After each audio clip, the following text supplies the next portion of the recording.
Hey guys, what's up? Derek here from B.O.M Socks with more B.O.M Bites, where we feast upon the words of Christ one bite at a time. Okay, for today's episode, I want to get you into something that I think we all struggle with. It's kind of at least for me, I know I struggle with this. You get into Mosiah chapter 9. Now, just to backtrack, Mosiah 7 and 8 is largely just the interaction between Ammon and Limhi, and they're talking about the things that took place in the past. Now, what happens is Mosiah chapter 9, you look right at the chapter heading, and it says, "The record of Zenf, an account of his people from the time they left the land of Zarahemla until the time that they were delivered out of the hands of the Lamanites." So this comprises chapters 9 through 22. So this is all a flashback that then leads us back into where we were kind of in real time with chapters 7 and 8. So again, it gets a little bit confusing because we're kind of bouncing all over the place. So we're winding back several years, probably 70 to 80 years or so, back to the book of Omni, where Amalekite talks about this group of people that went up to the land of Lehi Nephi to try to get possession of that land. And one of the guys with them was a guy by the name of Zenf. Now again, Zenf had a son by the name of Noah, and Noah had a son by the name of Limhi. So that's kind of where we're at with this here. So Zenf is Limhi's grandpa. Now chapter 9 verse number 1 just kind of gives you a little bit into the character of Zenf. I, Zenf,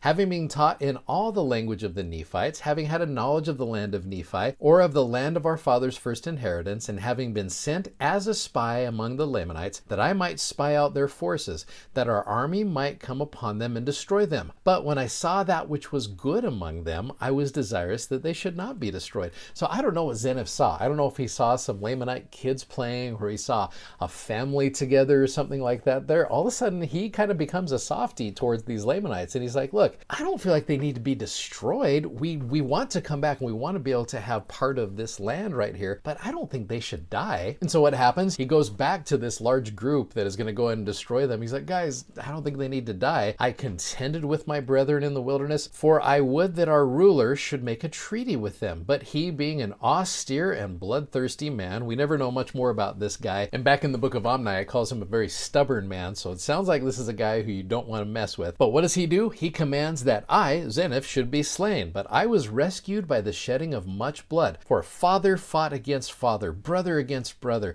Great number of our army was destroyed in the wilderness, and we returned, those of us that were spared, to the land of Zarahemla to relate the tale to their wives and to their children. Again, this is a horrible little civil war that breaks out. Zenf just sees the goodness right here, and he just says, guys, I don't feel like they should be destroyed, and a great battle ensues with that. Now, Zenf kind of exposes one of his character flaws here in verse number 3, and this is where I think I struggle as well. And yet I, being overzealous to inherit the land of our fathers, collected as many as were desirous to go up to possess the land, and started again on our journey into the wilderness to go up to the land. But we were smitten with famine and sore afflictions, for we were slow to remember the Lord our God. I don't think Zenf is a bad guy at all. I do think, however, overzealousness is probably not the best quality to have. Zealous in and of itself is not bad. You are excited, you are passionate, you are enthusiastic about something. So that's a good thing. One of the reasons he went back again, he's like, we've got to get back into that land. However, overzealous, that's where we get into some problems. Now, I think there are things that we all get overzealous about. I know myself, I am guilty of that many times. I get excited about something, I get passionate about something, and I just move forward about it, not really thinking about all of the situations with it.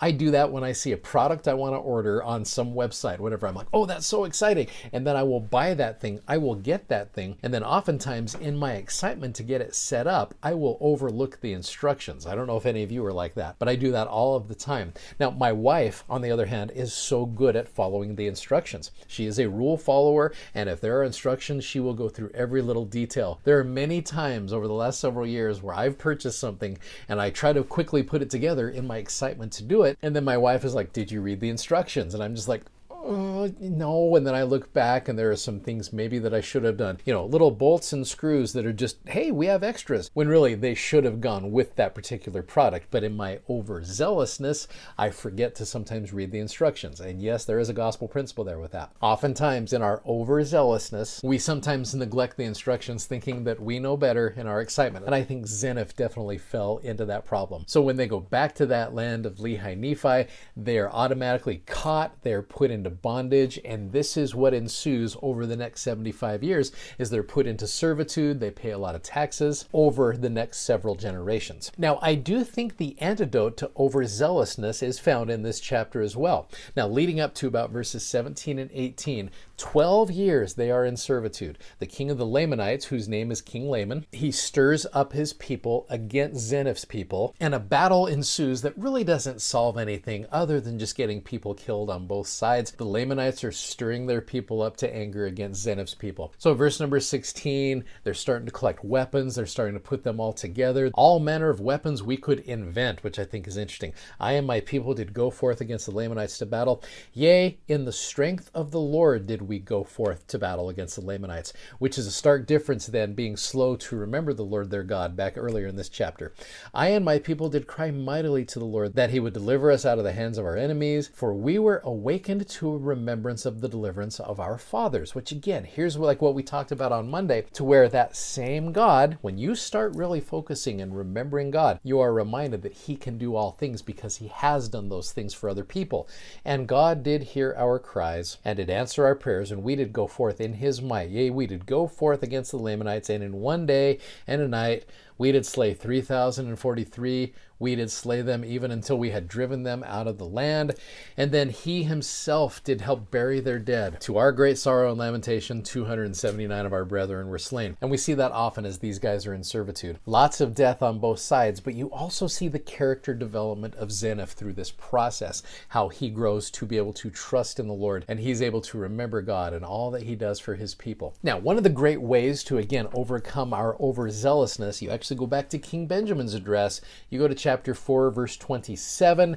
See that all these things are done in wisdom and order. It is not requisite that a man should run faster than he has strength. And again, it is expedient that he should be diligent, that thereby he might win the prize. Therefore, all things must be done in order. So in those times where we feel a little bit overzealous about things, it's important to back up a little bit, read those instructions, and make sure that these things are done in wisdom and order, that we take the time to remember God and not think we can just do things on our own. I think that's a great little message for us today. Thank you so much for watching. Thanks for subscribing, and thanks for sharing these messages. As always, we are so grateful that you do that. As you share them and get it out there, it helps this message go farther. And if you like what you see, click the like button, and you got to go check out our amazingly comfortable gospel themed socks at BOM-BITES.com. You guys are awesome. Godspeed, and we'll see you tomorrow. Take care. Bye-bye.